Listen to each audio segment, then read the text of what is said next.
The cypherpunks that emerged in the early 90s were hyper concerned about privacy, about personal liberty, and a lot of people had come up with their own systems. Some of them came very close to happening. The one that probably came the closest was DigiCash from David Chaum. Privacy of payments is actually essential for democracy. The reason is not because you need to be able to make private payments in order to express yourself, but rather that in order to inform yourself, you may need to purchase information, and that's the thing that allows you to have opinions worth expressing. Although I wouldn't say David Chaum was a cypherpunk, he definitely inspired the cypherpunk movement. It's as if the cypherpunks kind of came upon David Chaum's tools, like the technology of some alien species, and they only took the weapons. They were most interested in the ones that could be used to disempower the government and empower individuals.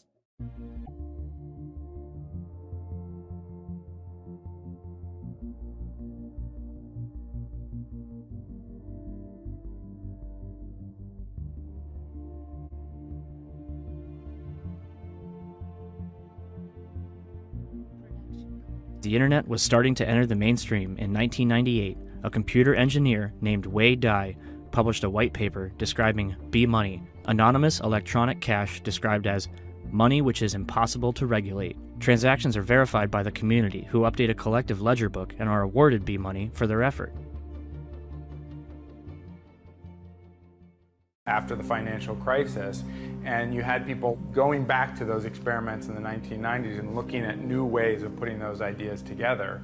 Nick Szabo in 2006 had just finished up a midlife stint at law school, and if you look at Nick's writing around the financial crisis, that it really revived his interest in these ideas that he'd been working on in the 1990s with privacy and contracts and the problems of governments and other trusted third parties. And he brought Bitgold back into the conversation. My question is, what if, and this is like a long shot, yes, if we become the mainstream? Yeah, I mean, that's a great question. What if we become the mainstream? I think that's extremely unlikely. Because that's a generational thing. I think it happens, but over several generations. Like, for example, I think that eventually the idea of free information, access to all information at all times, sharing information, being a content creator and publisher as an individual and not using an intermediary to do that, is becoming part of the culture of this generation. So people who grew up with the internet can't imagine a time where in order to publish something, you had to sign contracts with a publisher and have a gatekeeper who decided what was worth publishing and what wasn't. That you couldn't access information unless you went to a library, and then you only had what they had. So that generation is going to grow up knowing that. And then the generation that still remembers the past is going to die. And then no one will remember a time before the internet. They'll remember it only in terms of a historical documentary that shows funny people with weird clothing behaving in ways we can't quite comprehend. And which is how it always happens, right? Trust me, that is going to be funny clothing in 30 years. It always is. So the bottom line is that with the next generation, eventually the new becomes normal, the old becomes forgotten, and I think eventually you will have a whole generation that is born into a world where banks are not the dominant form of commerce, where being banked is not a necessary gatekeeper to having access to financial instruments, to having access to commerce, where people can innovate commercial and financial instruments on their own, and when anyone on the planet can do a transaction with anyone else on the planet instantaneously without any controls. That will happen, and at first it will be weird, and then it will be normal, and then people will forget the time when that wasn't the case. But we're looking at 3 generations, so we won't become the mainstream. Our grandkids, maybe. Just in regards to success and adoption, are we in the early adopter phase still, or are we still living in tech fringe?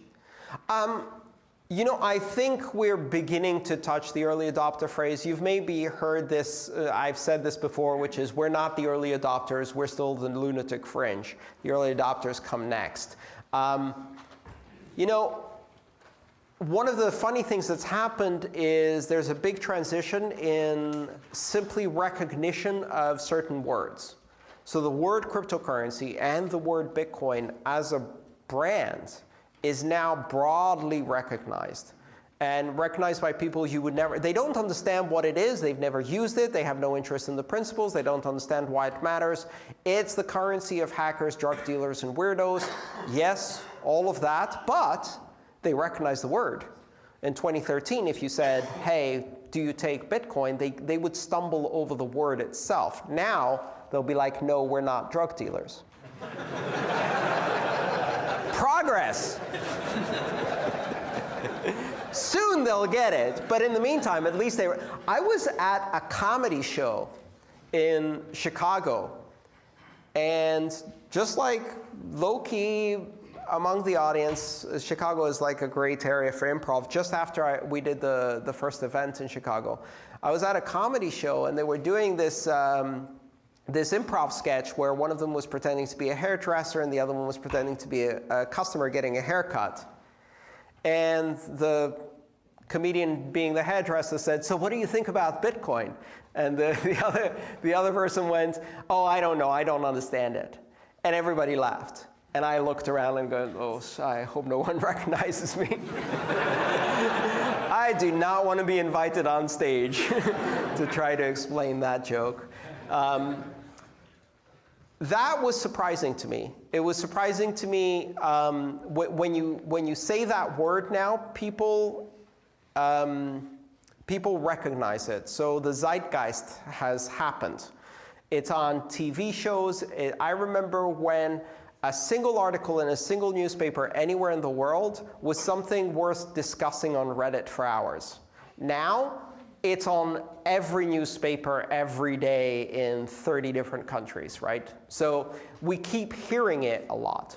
That's a very big difference from actually using it. And I think the number of people using it is probably in the 20 to 25 million. So I think maybe 20 to 25 million people have ever used any cryptocurrency of any kind. Well, that's a very small percentage of 750. I think we're not in the early adopter phase. Still the lunatic fringe, so welcome. Thank you so much.